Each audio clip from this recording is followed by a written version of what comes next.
Kidd Kraddick in the morning. The Showbiz Top 5. Hey, this is Kellie Rasberry, and I've got your Showbiz Top 5 for Tuesday.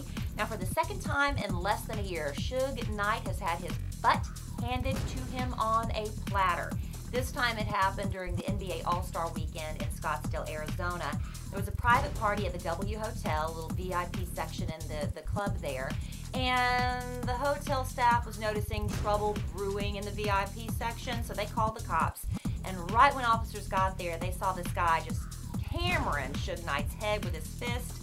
They actually arrested this guy, Robert Carnes Jr., and charged him with felony aggravated assault because of the severity of the injuries to Suge Knight's head. So this guy claimed at the time to be Akon's business manager, but Akon's people are saying no, he is in Akon's camp, not the business manager though.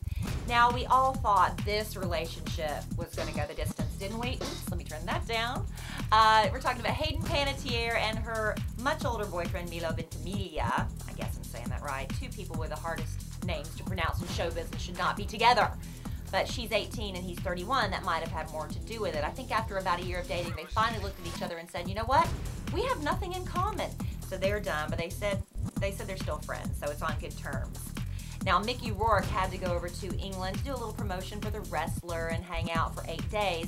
So what's a guy to do? Throw everything he owns into a suitcase, right?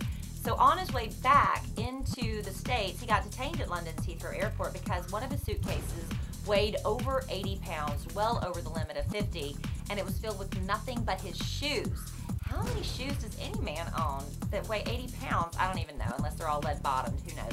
But anyway, they redistributed all the weight, and finally he was allowed to board his flight. Jennifer Aniston and John Mayer spent a romantic Valentine's Day weekend in the Bahamas, not with us at Atlantis. They were staying at the Eleuthera Islands of the Bahamas in the same gated mansion where Mariah Carey and Nick Cannon got married last spring. Now, this was either a combination, I don't know. What happened was Jennifer Aniston turned 40 on Wednesday, and the next day, she and John Mayer jumped on a private plane and jetted off to the Bahamas. Now, this could have been a combination birthday Valentine's or whatever. I heard for her birthday, he actually wrote her a love song, which is kind of sweet. But the two of them did spend a romantic time there together. They did not leave together. They boarded private, separate planes to go one way and another. But they said the partying was very sweet and sappy and gushy, and she was crying, and blah, blah, blah, everybody's in love with me.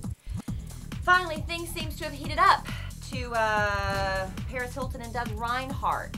Doug Reinhardt, I don't know who this guy is. He's kind of cute and all. I remember he popped up on the hills and was sort of dipping his toe in Lauren Conrad's pool. Turns out he was a professional baseball player. He gave up college to go play with the Anaheim Angels and then got bumped down to the minor leagues. He does some business stuff on the side, but really I think his motivation, his strategy to get his name out there is to just date starlets. So he started off with Lauren Conrad. He dated Amanda Bynes for a minute. She dumped his butt, I hear, because he was boring. And now he's with Paris Hilton, who doesn't care if you're boring or not, because what's she going to talk to you about?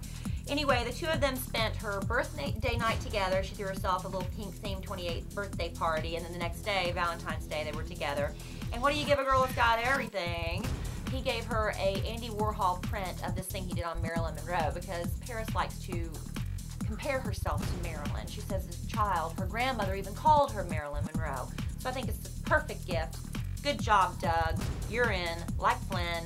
We'll see how long this relationship lasts. That's your Showbiz Top 5 for Tuesday.